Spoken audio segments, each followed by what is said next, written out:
Kia ora team, and welcome along to my course guide video for the Balclutha Half Marathon. In today's video, I'm going to take you through a number of key things in relation to course insights, pacing advice, and performance tip for any athletes running the Balclutha Half Marathon this weekend.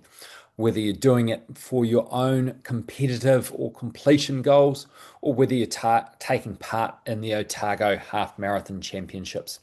All the best with your racing this weekend, and I trust this video will help you prepare for that. So let's have a look at the course.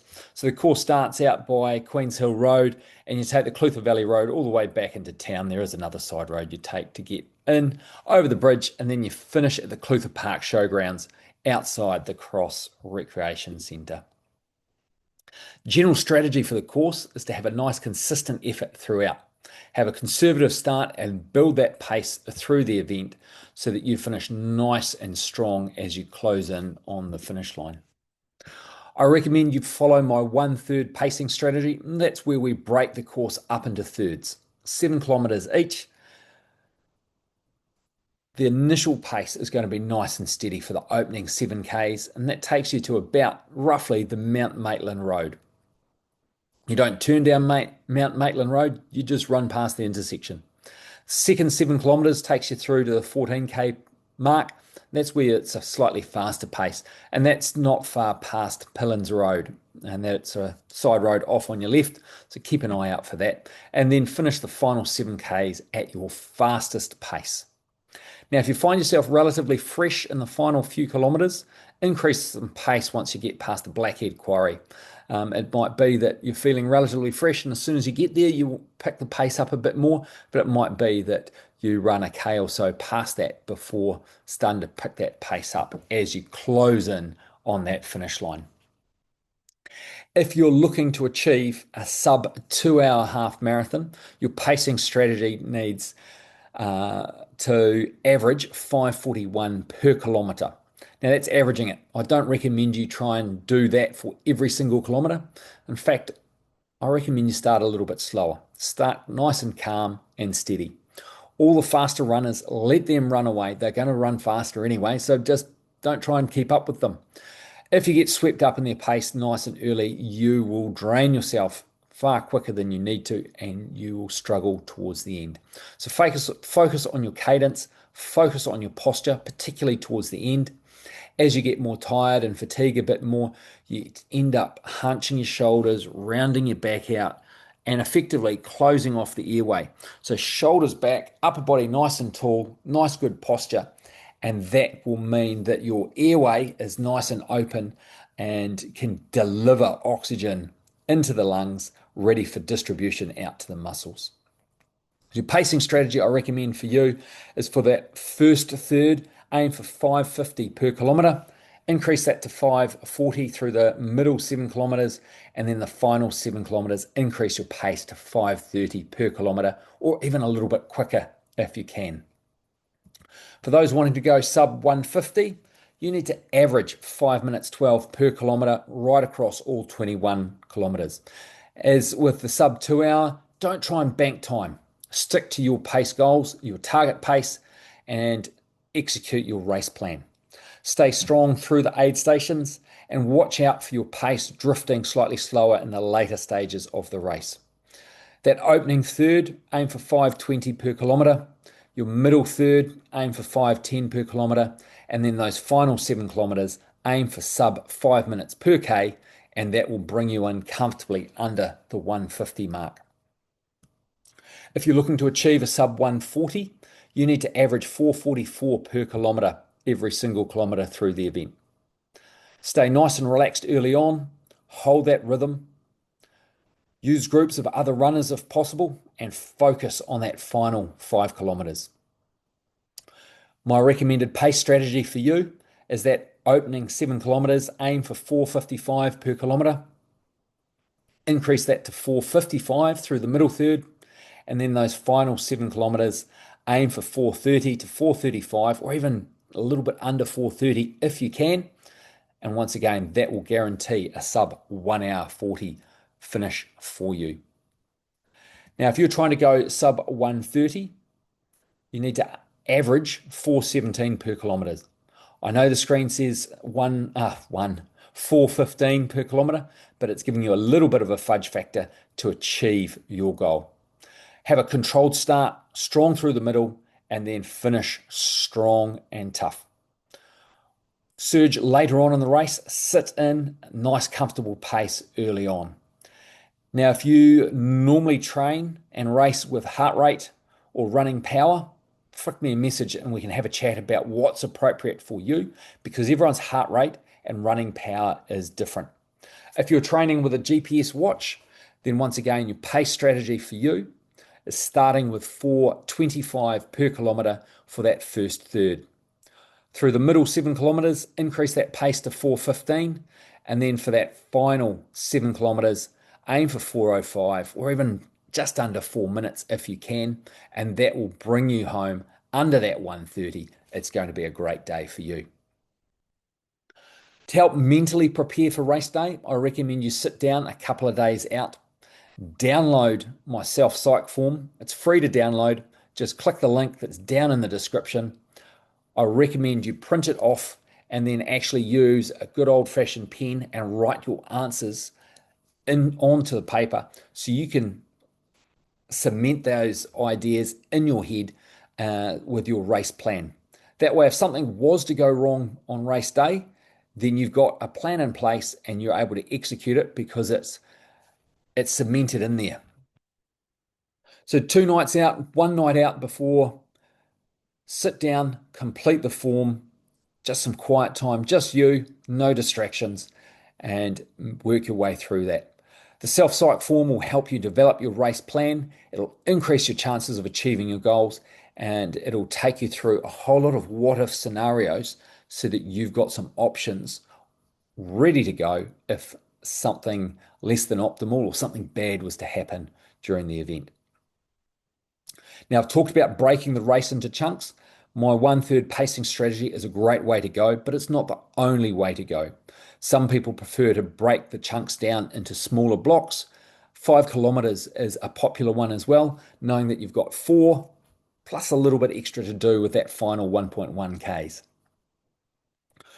I don't recommend you break it into 21 1 kilometer chunks because you start struggling to keep track of exactly where you're at. You're in that first 5Ks, you're in the second 5Ks, you're in the third 5Ks, you're in the final 5Ks, and then you're in that finishing in sight. You can sometimes even hear the finish line with a K to go. So those are more optimal options, sort of 5 to 7 Ks, easy to count on one hand how many you've got left to go, as opposed to having 21 of them. The night before, 2 nights before, I do recommend you do some visualization. Visualize some of the key points on the race. Visualize what it's going to be like standing on the start line. Visualize the aid stations, how you're going to access your drinks.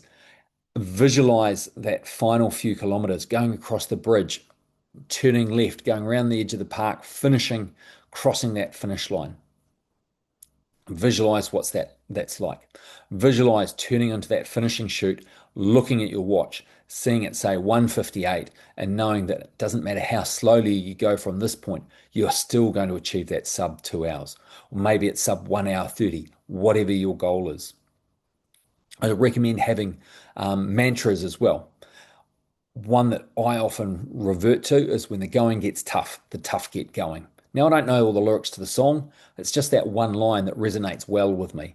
If my mindset starts shifting and turning a little bit negative, then, and the race is getting a bit tough, it might be on a hill climb, the pace might be on, my legs might be sore, whatever it is, when the going gets tough, the tough get going. It reminds me that now's my time.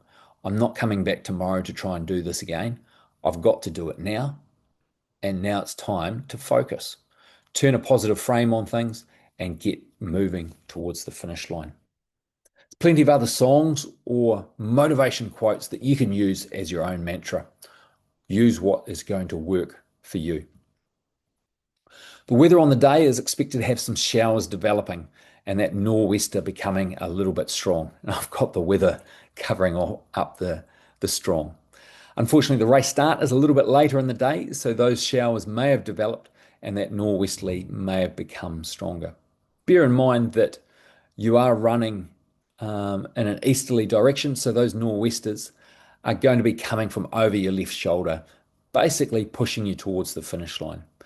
But as with everything in Southland, be prepared for any weather conditions. The forecast on Saturday is for a high of 19, so it's not going to be too cold. It does have an overnight low of 9, but the race start is later on in the morning, so it should be, I was going to say fine. It's probably not going to be fine with it. It's going to be warm enough that it's not going to be an issue. In terms of nutrition and hydration, there's only water at the aid stations. There's aid stations at the 10K mark, the 15K mark, and the 20K mark. If that is a bit windy, you are likely to be a bit more dehydrated. So make sure you take advantage of those aid stations. Even take along some of your own fuel and fluid if need be, whether it's in a camelback or on a race belt. Have some options available to you, especially if you prefer electrolytes for the longer events. On race morning, make sure you've got your running shoes, your cap, sunglasses, and race number. Your bag drop. Now, I do have that the race number has a bag label to leave your gear collection after the finish. That is incorrect. There is a bag drop at the start line, and you can uplift that gear at the finish line. Your warm-up needs to be appropriate for what your goals are. If you're wanting to achieve a fast time, I highly recommend a thorough warm-up.